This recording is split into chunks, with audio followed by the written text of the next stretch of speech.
High বন্ধুরা, কেমন আছেন? আজকে মুড়িঘন্ট রান্নার রেসিপি নিয়ে আসলাম।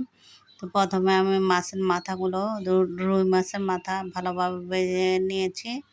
তারপর আলুগুলো কেটে নিয়েছি, টমেটো কেটে কেটে নিয়েছি, তারপরে পেঁয়াজ কুচি, রসুন কুচি করে নিয়েছি। এবার মাছের মাথাগুলো ভালোভাবে ভাজবো। আর আমি এখানে পোলা চাল লাল লাল করে ভেজে রেখেছিলাম। মাছের মাথা হয়ে গেছে প্রায়, তারপর নিয়ে ফেললাম। আবার তেল দিলাম, দিয়ে তেজপাতা দিলাম, গোটা গরম মশলা, জিরা দিলাম। এবার এগুলো একটু নাড়িয়ে নিচ্ছি। এরপর যে আমি দিয়ে দেব রসুন কুচি, তারপর দিয়ে দেব পেঁয়াজ কুচি। রসুন কুচি, পেঁয়াজ কুচিগুলো একটু ভালোভাবে নাড়িয়ে নেব। আমার হাজব্যান্ড বলতেছিল এই মুড়িঘন্ট রান্না অনেক ভালো হয়েছে, একদম বিরিয়ানির মতো হয়েছে।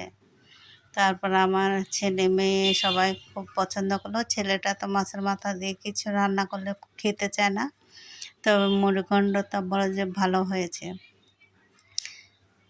তো টমেটো কুচি দিয়ে দিলাম। এবার আমি এখানে আদা দিয়ে দিলাম, আদাটা একটু বেশি দিয়েছি। তারপর দিয়ে দিব, এখানে আদা দিয়ে দিলাম প্রায় 2.5 চামচ 3 চামচের মতো। এবার হলুদ গুঁড়ো দিয়ে দিচ্ছি 2 চামচ। তারপর দিয়ে দেব লাল লঙ্কা গুঁড়ো, প্রায় লাল লঙ্কা গুঁড়ো আপনারা যে যেমন পছন্দ করেন তেমন দেবেন, ঝাল যে যেমন খেতে চান। এবার দিয়ে দেবো এখানে ধনে গুঁড়ো, জিরে গুঁড়ো। তারপর এগুলো ভালোভাবে একটু পানি দিয়ে কষিয়ে নেব। কষানো হয়ে গেলে এখানে আমি মাছের মাথাগুলো আবার দিয়ে দেব। পোলা চাল দিয়ে মুড়িঘন্ট রান্নাগুলো অনেক টেস্ট হয়, আপনারা একবার করে দেখবেন অবশ্যই। তো এখানে আবার আর পানি দিয়ে দিচ্ছি, আর মাছের মাথাগুলো দিয়ে দিলাম, আর দিয়ে দিলাম পরিমাণ মতো নুন। মাছের মাথাগুলো ভেঙে দিচ্ছি যেন ভিতরে মশলা সব ঢুকে।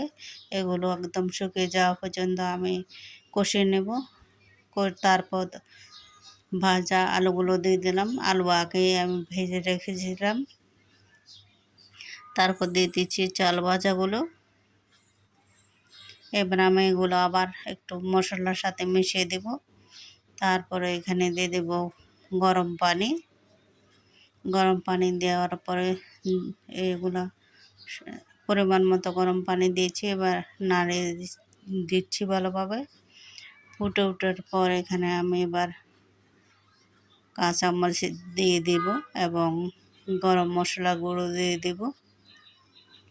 তারপর নামানোর আগে ধনেপাতা দিয়ে দেব। তারপরই হয়ে যাবে মুড়িঘন্ট। সবাইকে অনেক ধন্যবাদ।